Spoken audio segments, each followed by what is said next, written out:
Hi everyone, welcome to Inside the House of Wellness, where we look to explore and unlock human potential by looking at coaching, wellness and personal development.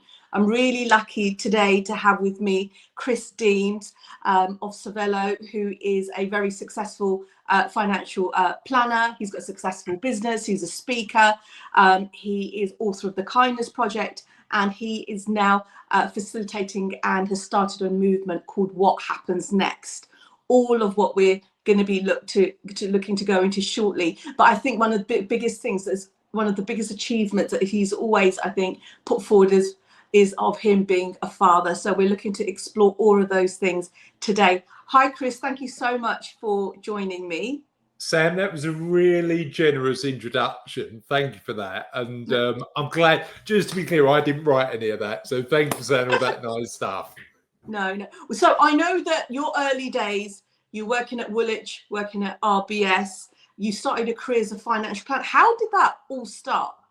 I got really lucky. So early in my career, I had a failed work year in recruitment. And even though I worked with some really lovely people, I knew that recruitment wasn't for me because recruitment felt at that time anyway fairly transactional, and I've always been about building relationships. I really enjoy building relationships. So I got the sack from that recruitment job because I just wasn't any good at it. Went back to bar work, which is what I was doing at the time. And somebody I worked with at the bar was a branch manager at one of the local East London Woolwich branches. And I'm going back now 27 years. So I'm going back quite a long time. So they got me an interview. I went and interviewed. I got the job. But the challenge I faced, Sam, is I wasn't any good at being a cashier either, because my tills never balanced, and I just wanted to chat to people. So when I was on the till, the queues were always at the door, like literally, because I didn't want to spend 2 minutes and go, there's your £100, bye. I just wanted, I was asking about families and all that sort of stuff. But I loved the job because it was about, we used to have regulars come in and we used to build relationships. So about 3 months in, I had my probation meeting. And at that meeting, the branch manager was there, but the area manager, a guy called Barry, was there as well. And my assumption at that point was that I was probably getting the sack from that job as well, because my tills didn't balance and there was always queues out the door. And walked into this meeting, and they were talking about some of the good stuff that I was doing, but pointing out the fact that as a cashier, I wasn't particularly adept. And then at the time, they were saying to me, in my head, they were going, I was going, I think I'm going to get the sack. And they said to me, would you like an office so you can spend more time with people? And as opposed to getting the sack, that was my first ever promotion. Wow. And then from there, I realised how lucky I was to work in that sort of environment, and my career continued to progress. I mean, I think for me, what they really saw in you was a fundamental strength. And would you agree that there's something that they saw in you? I know you're being quite humble and modest about, but certainly they must have seen your ability and recognized your ability to connect with people and support with people with their journeys. I hope so. I don't know. I mean, I've learned, and I'm sure we'll come on to this. I know that now one of my big strengths is the ability to understand that I've still got a lot to learn. I think I was probably at 20. I was probably a little more arrogant than I am now. Hopefully, I'm more humble than I am now. But yeah, certainly, what I'm also is really interesting. I've recently read the book of Arnold Schwarzenegger's recent book, and he makes a really important point in that book where he talks about the fact that none of us do it alone. Like that self-made person fancy is actually because we all get help along the way. And I know that at that point, I got loads of help by people, hopefully, as you say, spotting something in me and saying, how do we help somebody who's got the very raw at the time, skills and talent to progress. And I'm really grateful for that. I mean, we can come back to this later on, but it'd be really good to know, to ask you actually, now you own your own successful financial planning business, obviously having from work for somebody and now working for yourself and doing incredibly well. And I think that's testament to you being a family business and a very humble, modest and kind, group of people that work together. I think, that's testament to that and genuine. I think it's really important to mention that bit as well. So, I mean, who do you think those people were along the way? You know what? Genuinely, there's been hundreds. There's been hundreds. Really? I'm a bit of a magpie. So if I think a good idea is worth stealing, I probably will steal in a nice way, in an inspirational way, because and actually, I think you learn lessons along the journey in different ways from a bunch of different people. But also people give you a chance, right? So people along the way, when we first started Savello, the people who supported me and just said, yes, you are brand new to start the business. And Savello now has been around for nearly 16 years. But in the first couple of years, I was a pretty decent financial planner, but didn't know anything about running a business. But in the first couple of years, the people who turned around and said, yes, we'll work with you, were taking a chance because they could have gone with somebody a lot more established. So where do you get inspiration from? Where do you get support from? Where are the people who help you along the way? There's literally hundreds of people who have done that over the years. Do you think that was fundamentally because you were aligned with your purpose? No, is the answer to that. And let me explain why. I was for many years, as somebody who was employed, really cynical about the word purpose. And the reason being is because I worked with a lot of large employers who had these. I remember the last job I had for a really big corporate firm who had this massive wall mural with the words that they thought purpose meant to them on the wall. And nobody in the office, and there was 100 people in the office, believed it. Because actually what they hadn't done is, they'd had a bit of a brainstorm in a closed office one day and didn't communicate it with anybody. So I thought in the early days of running and setting up my business that purpose was a bit pointless, to be honest, and only through my evolution as a human and my evolution as a business owner have I realised that for me now, purpose is vital. In the early days, what I needed to do is make sure that I was bringing in the money to support my family. But now, one of our values as a business and me is do well, do good.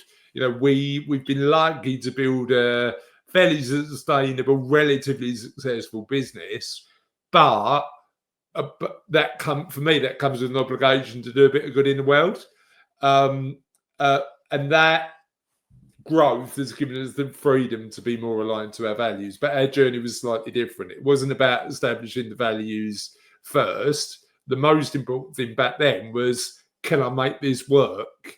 Because if I can't, I'm going to have to go back and get one of those jobs in a business that don't believe in values anyway. So that was step one. But then you evolve as a business owner and as a business to allow you to do stuff that really means and matters to you. What made you make the decision to say, right, I want to go in on it now on my own? I want my own business. Having worked from companies, getting the promotion and I'm sure advancements throughout. What made you think, no, I want my own company? Great question. I saw other people doing it, and I was inspired by them. And there was a bit of me that said, if they could do it, I could at least give it a go. The day that I saw those values on the wall and knew I didn't believe them and nobody else did, really incentivized me. But it was a risk. And I remember coming home and Katsy, my wife, who now is our operations manager in the business, I remember coming home to Sam and saying, you know what, I think I need to start my own and see if I can give it a go. And her immediate response was, you're mad. What are you doing? You've got a really good job that gives us a really good lifestyle. And why are you going to take this jump into this unknown? And I get her point, because we both come from backgrounds where she was running Sure Start centres in Tower Hamlets. I was working in the city. I had a really good job. But I just felt there was something inside me that was like, if I don't give it a go now, I'll get to the point where I'll get too comfortable with that status quo that I won't want to do it.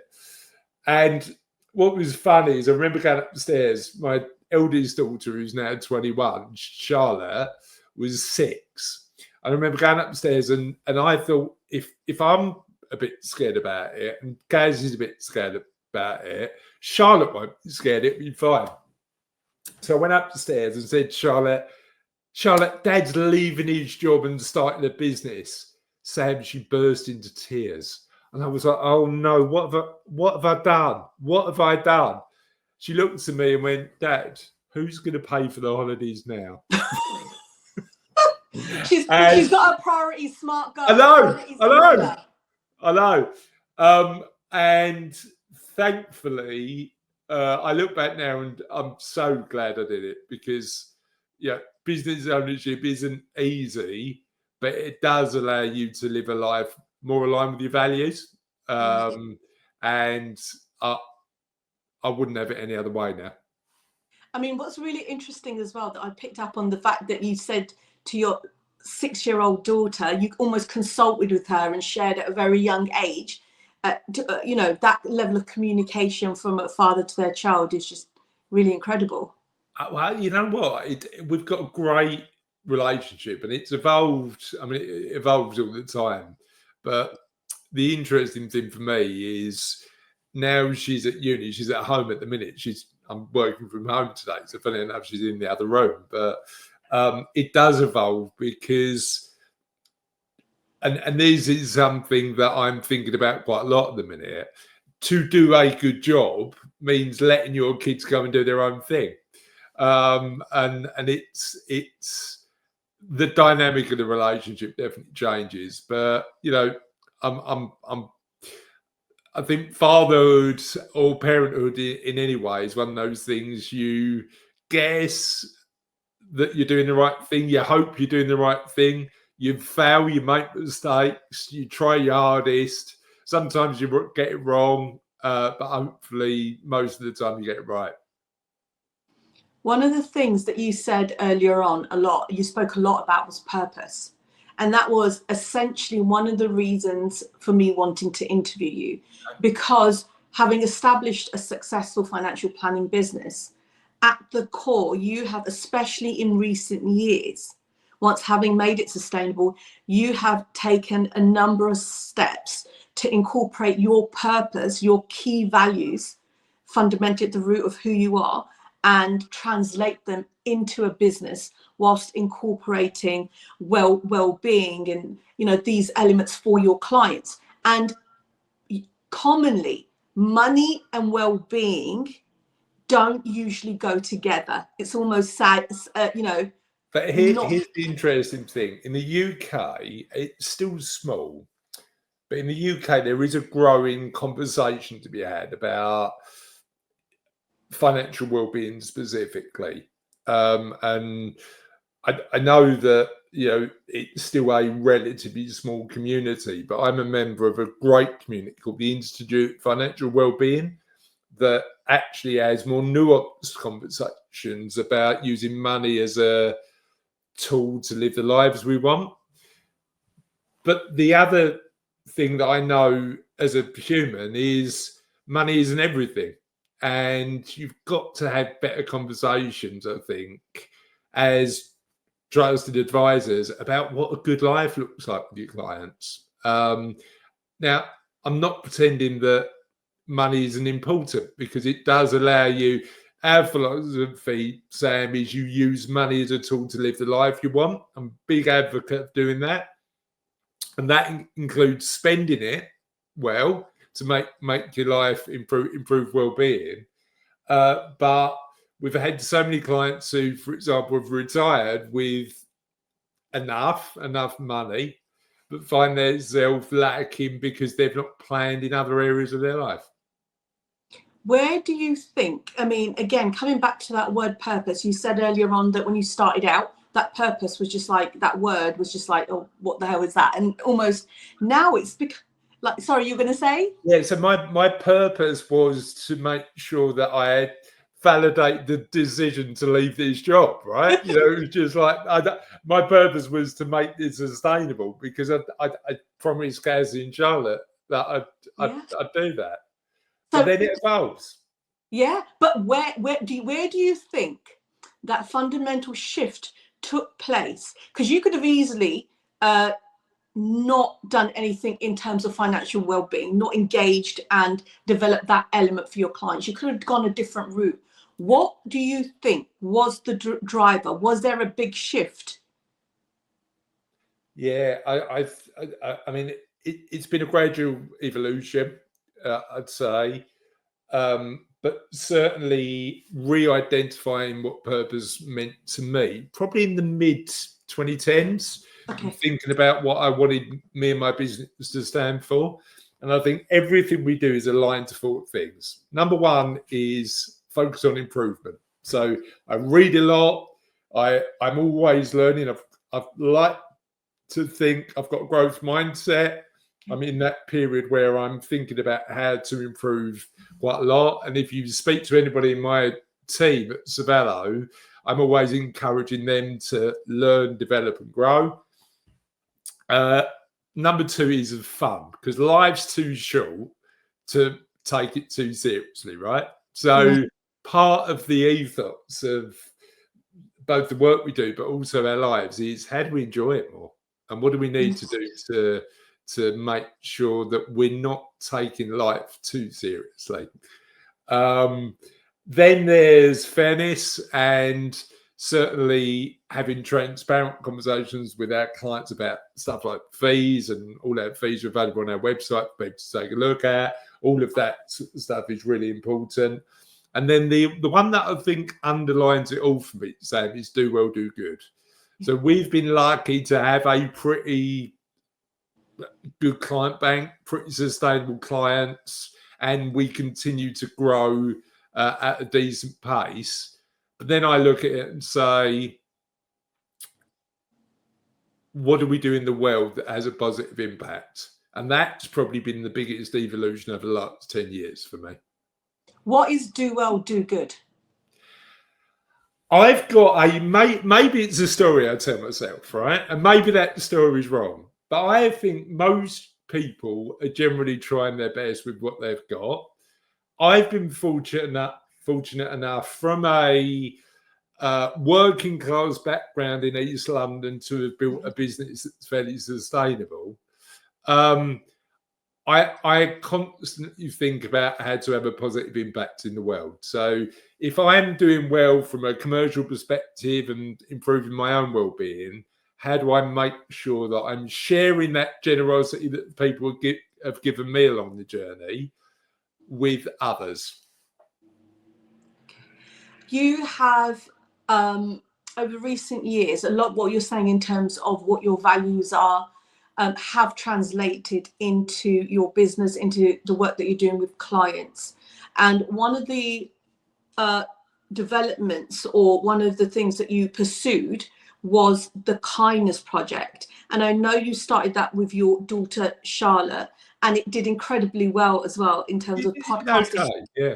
Can you share that journey and how it all started? And of course. So let me tell you the origin story. So I was 39 when I started thinking about, and I'm really guilty of like going down rabbit hole. So I start with an idea and then go, actually, this is something that I need to explore more. And I think the Kindness Project was the first non-business rabbit hole I went down. So I was walking down the road. It was Prince Regent. You know this because you're from the same area as me originally. Yeah. Prince Regent's Lane. Yeah. And I was walking past Newham General Hospital, which is a big hospital in East London. And this guy approached me and said, I've just come out of the hospital, but I'm homeless. Would you give me some cash to help me out?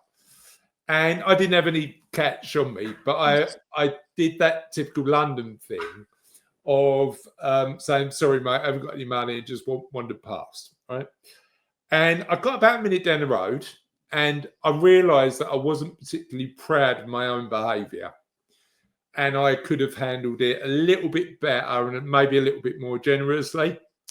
So I went back to the guy and said, look, I haven't got any cash, but I've got my bank card. I know there's I don't know if it's still there because I haven't been back to the Green Gate in ages, but I know there's a Tesco down the road. Walk with me and we'll go down to Tesco and I'll buy you a sandwich and a coffee or a Coke or whatever. He looked at me and went, can I have a beer? And I was really conflicted because I didn't want to buy him a beer, and if he had a problem with alcohol, whether that made it worse. So I walked away again.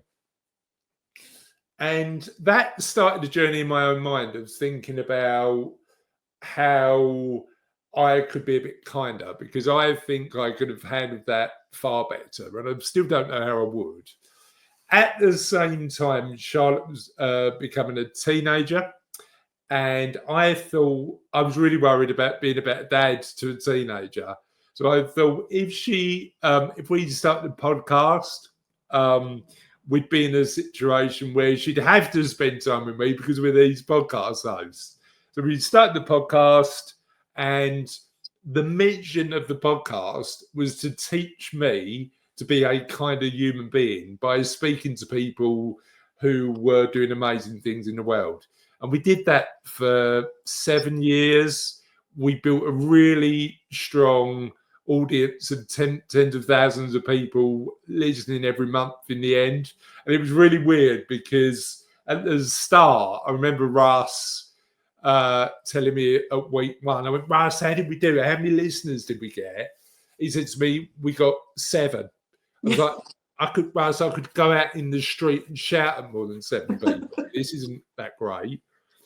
He said, no, you've got to give it time to grow. Following week, we had 4. So it wasn't going in the right direction. But then we were fortunate enough, about a year and a bit in, to be on Spotify's 10 happiest podcasts in the world. Brilliant. And then the numbers started to really ramp up. So we did really well with it in the end. And wrote a book and raised thousands of pounds for a local hospice in Francis as part of the journey.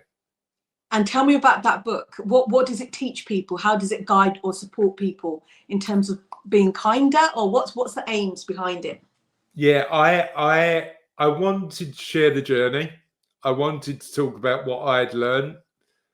I wanted to be a bit vulnerable and share stories in there that were, I have conversations about this all the time. I think blokes in particular, and it's why there's such a huge issue about men's mental health in the UK, don't always share when they're struggling. So I wanted to make sure the book was authentic enough and vulnerable enough to share some of those things. Interestingly, I start the book with a chapter about being kinder to yourself, because I do believe that if you're kinder to yourself, that allows you to do more good in the world. So a lot of the work I know you do with clients, Sam, is helping them tell better stories about themselves and empower themselves with, you know, more in their own lives, so they can have more of a positive impact. And so it starts with being kinder to ourselves, and then I just share the stories of the people we've interviewed over the years. So there was one lady we interviewed who, dressed as an elf, went round and delivered kids presents to children's hospices for Christmas. There was another couple of ladies we interviewed who had a organisation in New York that encouraged people just to be 10% kinder. There were people who had Netflix shows that we interviewed who went around the world delivering acts of kindness. And the book is a collection of stories, really, about all those people. How do you think we can be kinder to ourselves, Chris? What a great question. I think the starting point, and my mind's probably changed on this, Sam, but I think the starting point is to tell ourselves better stories about ourselves, and realise that often the stories we tell ourselves, particularly with that other voice in our head, are simply that, stories. I think that's the starting point. Do you feel maybe you inferred it earlier as well, if not mentioned it, that before you can be kinder to other people and have impact with them, firstly, the prerequisite is that you're kind to yourself in order to do better and be better. Do you feel that one of the fundamental issues within society at the moment, and the issues we've got in a range of areas, is due to a lack of kindness we have towards ourselves? I'd suggest that I think it's often human nature to, number one, want to believe we're right, and number two, and I'm going to defer to you on this one because I might be completely wrong. Number one, want to think we're right, and number two, want to think the answer to everything is simple. My experience is I'm often wrong, and the answer is probably a lot more nuanced than what I originally think. So I do agree that being kinder to yourself is step one, but realizing that most people doing their best with who they are and what they've got and what they've learned along the way is probably where they are, is the other starting point for me. So that element of self-compassion. Self-compassion is really important. I think, and like but also recognizing that we're all in that boat, right? Recognizing the fact that, none of us most of us don't wake up in the morning wanting to do genuine harm. They're just trying their best with what they've got.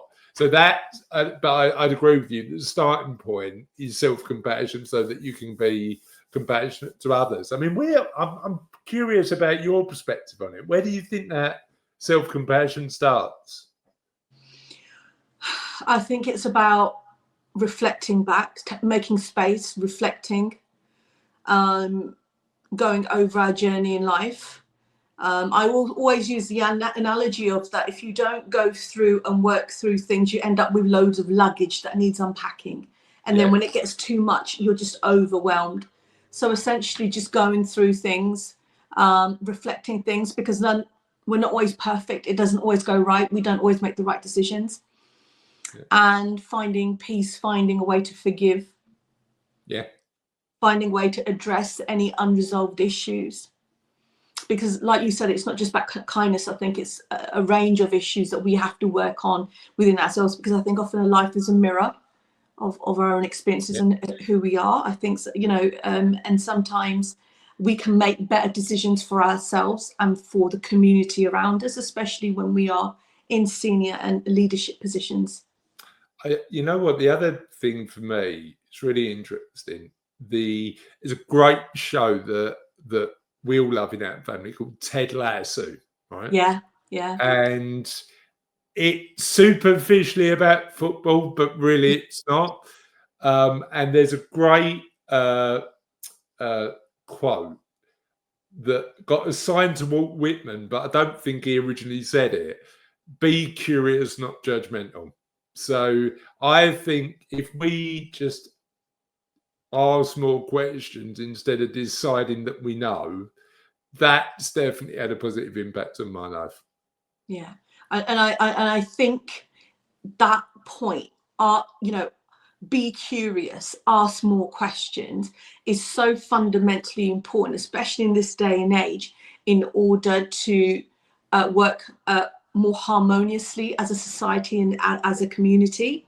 And I think on reflection on everything that you're saying to me, I think the key things that you've raised, what you're demonstrating, it's a really important element of being a role model, whether or not you want to categorize yourself as that, but especially for men, when it comes to mental and emotional well-being, reflecting, and because it's we always normally hear about women talking about these things, so it's really refreshing that it's something you are doing within your own life. Yeah, I mean, I wouldn't go as far as role model, Sam, but because I'm trying my best with what I've got.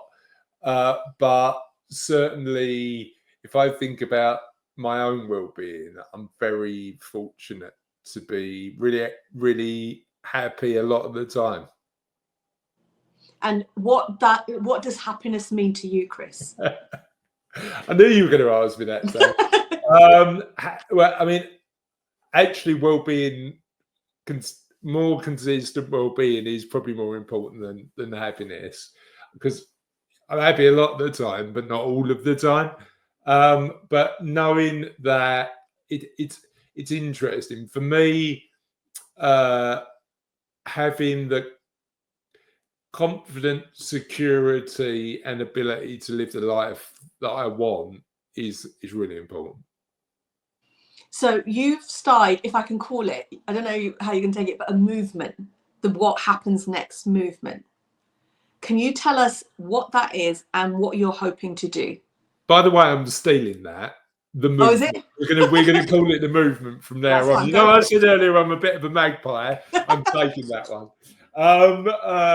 So let me tell you a little bit about how it started.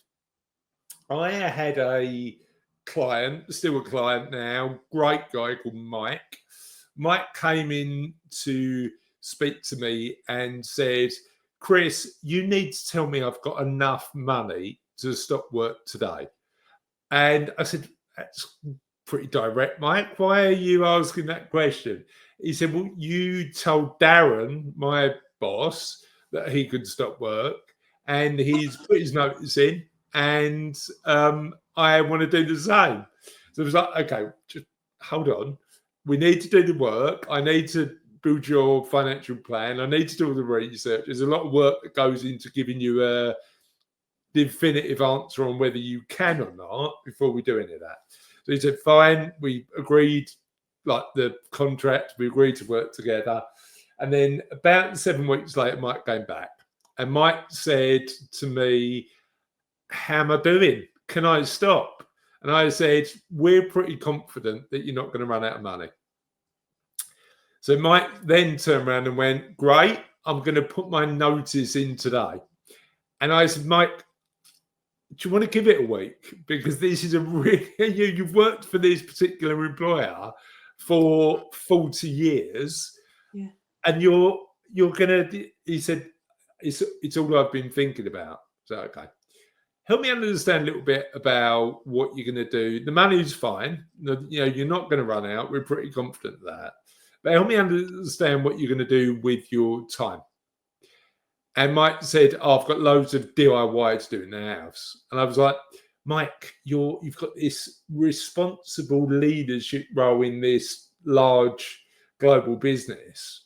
You're going to go and do DIY, and that's going to be what you do. He said, well, look, I'll tell you what I'm going to do. Once I've done all my DIY, I'm going to come back and speak to you.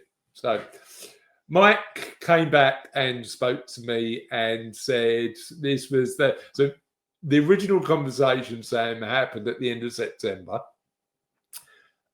3rd of Jan, Mike sends me not a message, but a photo.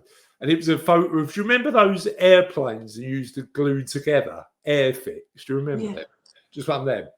And just with a message at the bottom that says, Chris, this is how I now spend my time. Do I need to get a life? And my response was, probably, but do you want to come in for a chat? Yeah.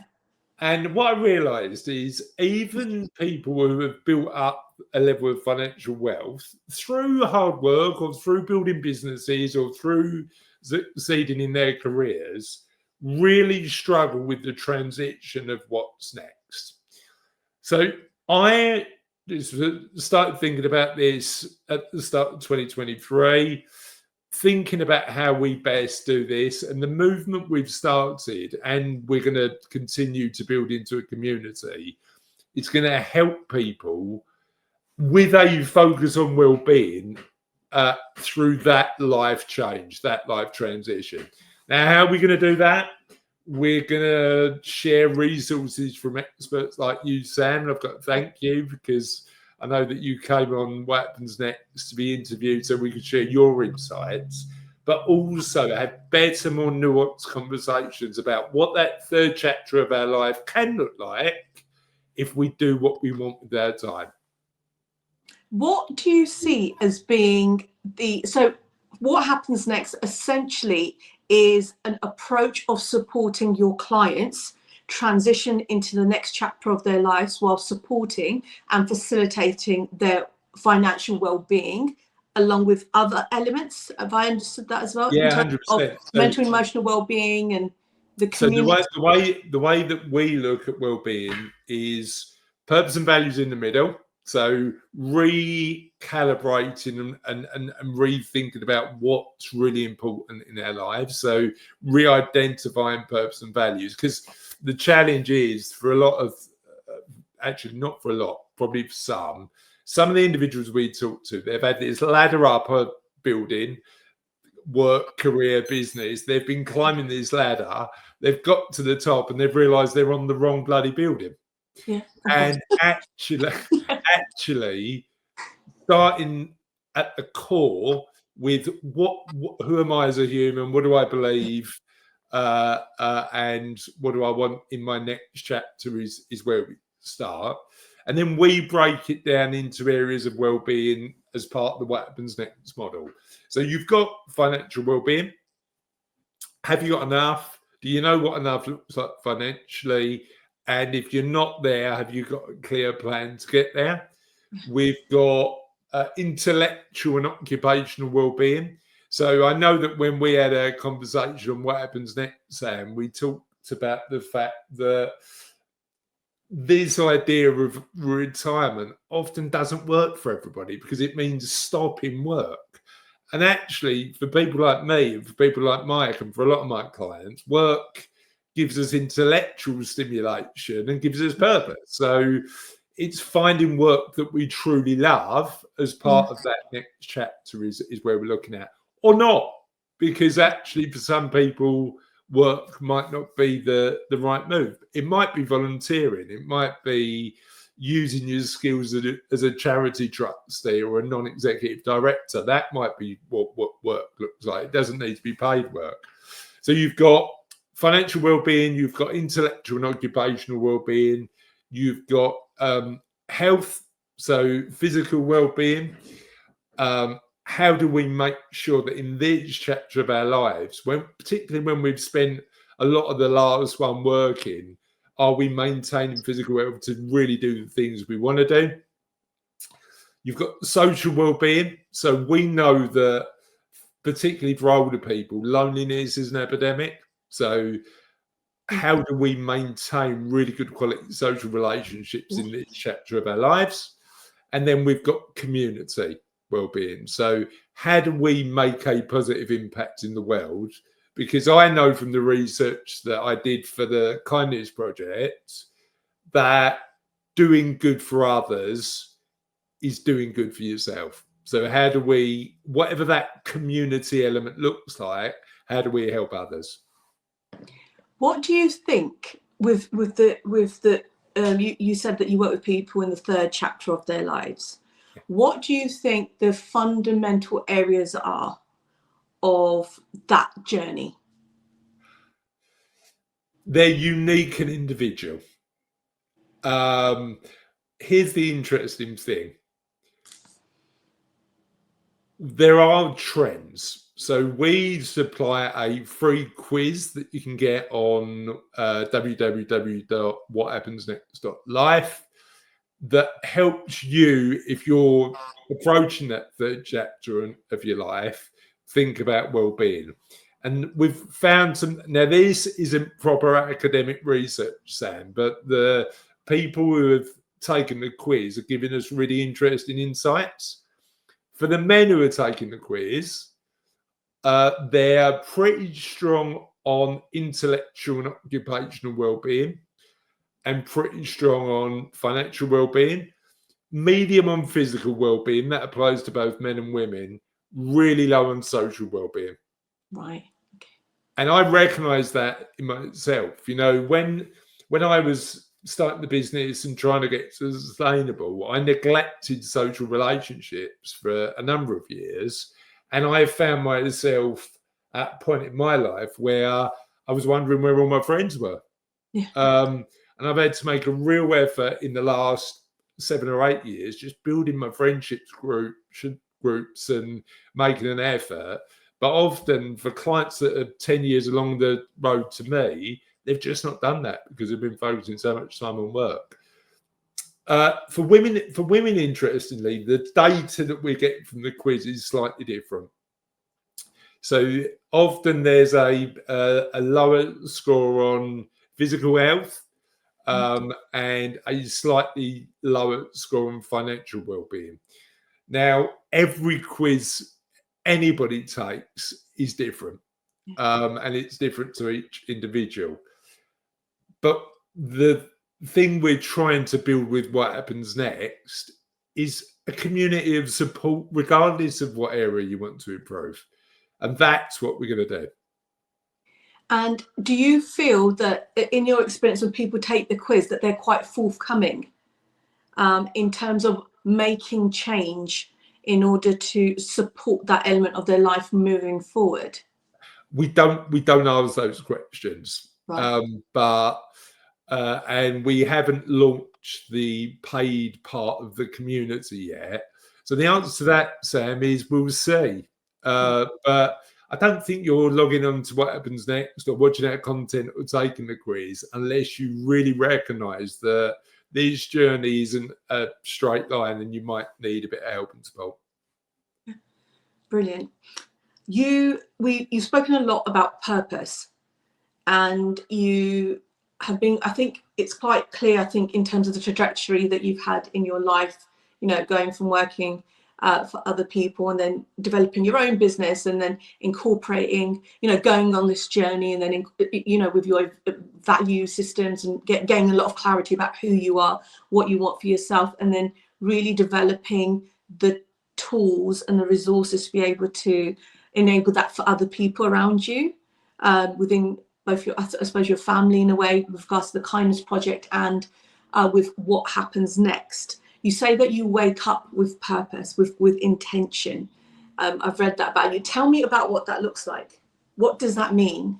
Yeah, I mean, I think that for me that starts with gratitude. I'm lucky. I've been so fortunate in my life to have some brilliant role models, some brilliant people around me, some great opportunities that I've had to take and work for, but they've still been presented to me. And I've now got the chance to continue to take advantage of those opportunities, but also share with others. So I think my focus is still on the growth of the business. That's part of the work that we continue to do and helping and supporting clients who need us.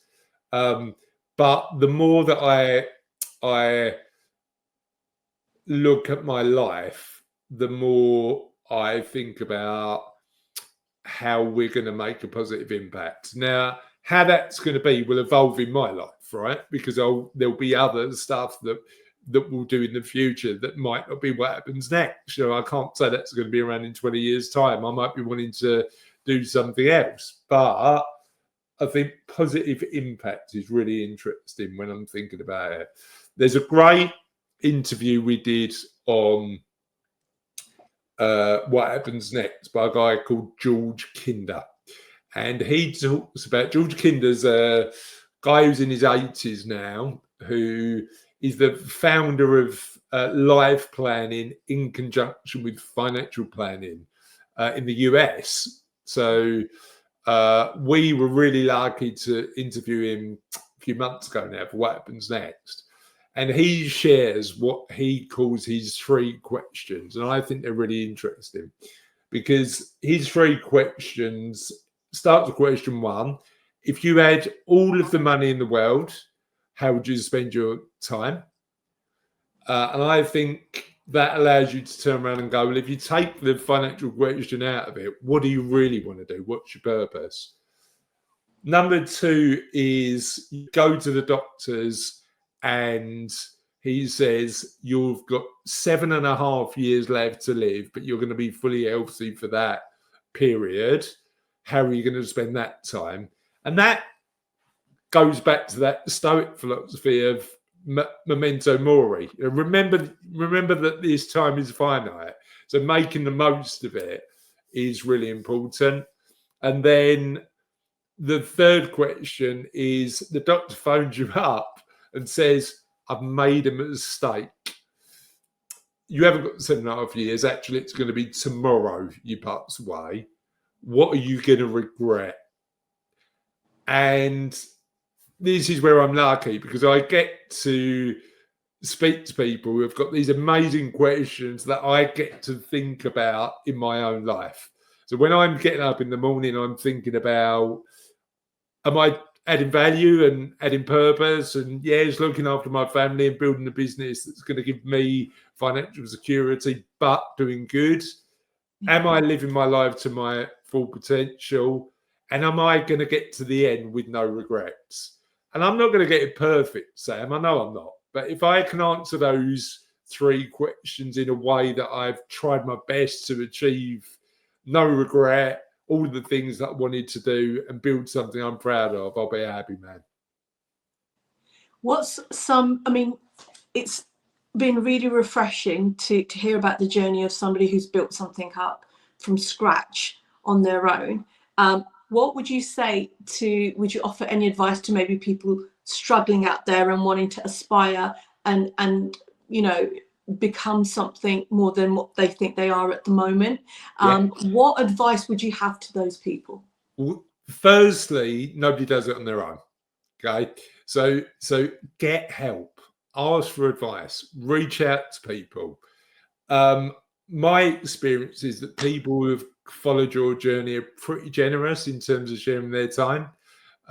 So if you're not always going to get an affirmative answer because people are busy, but certainly asking for their help and putting your hand up and saying, what do I need to know to go along this road is, I'd suggest step 1, have a plan, be clear on what you want to achieve and why.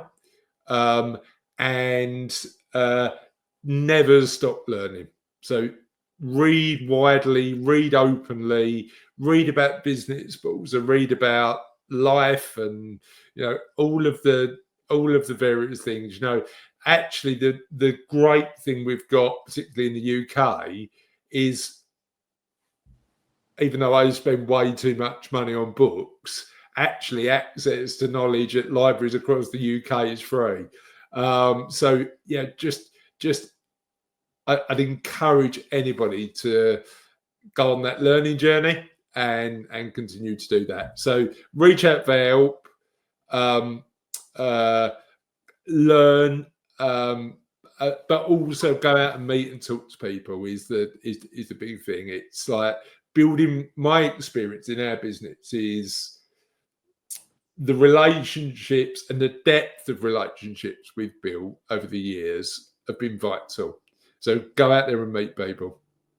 I can honestly say, Chris, that you, and one of the reasons why, you know, I think so highly of you and your family and the business is that you genuinely, obviously, I've worked in business for a number of years, and you get to know people, you get to learn about people, and the answers are not always a yes.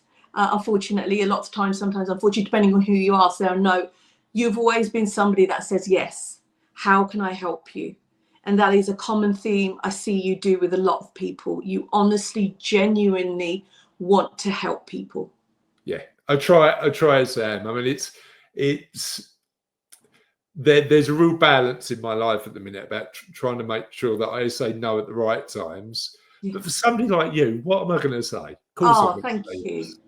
Thank you. Oh, bless you. Thank you.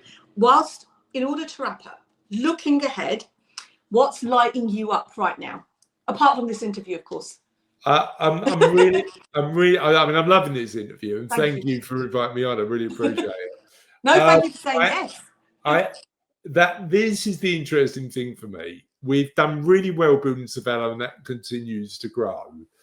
I love the idea of community at the minute and thinking about how we help more people that wouldn't potentially afford or pay for my time as an advisor, but can benefit from a community we build. I'm really excited about that, but I'm also really excited about the adventures that I'm going on personally. So I love travel. I've got a bunch of travel coming up. I'm off to Cyprus for a wedding. I'm off to Portugal to play paddle with a bunch of mates, improving my social well-being. I'm doing a 3-week tour around the UK in a camper van in the summer, which could be great. Might be a disaster, but could be good fun. Definitely an adventure. And I'm climbing Kilimanjaro later this year. So I'm excited about a lot of the adventures that I've got going on in my own life. That was like literally icing on the cake with that climbing Kilimanjaro. You know what? I for me, that element of what goes back to having no regrets, right? You know, I want to get to the end of my life saying I did everything I could to have a great time and experience some stuff that, you know, I never had before. Chris Daems, thank you very much. Pleasure. Before we finish, if there's anybody that wants to get in touch with you, is there any information you can give out in terms of contact? Yeah, so you can find me on LinkedIn. I'm not on any other social media, including You're not on TikTok. I'm not on TikTok yet. We are trying to persuade one of our team to go on there with a hula hoop, but that's a completely different story. We haven't got enough time for today. I'm on LinkedIn, or you can find me at www.savellofp, which is my financial planning website.co.uk, or whathappensnext.life. And we've got an amazing YouTube channel that we're sharing all the resources and content on. If you put What Happens Next, Chris Daems into YouTube, you'll be able to find us. Brilliant. Thanks, Chris. Thanks again. Absolute pleasure.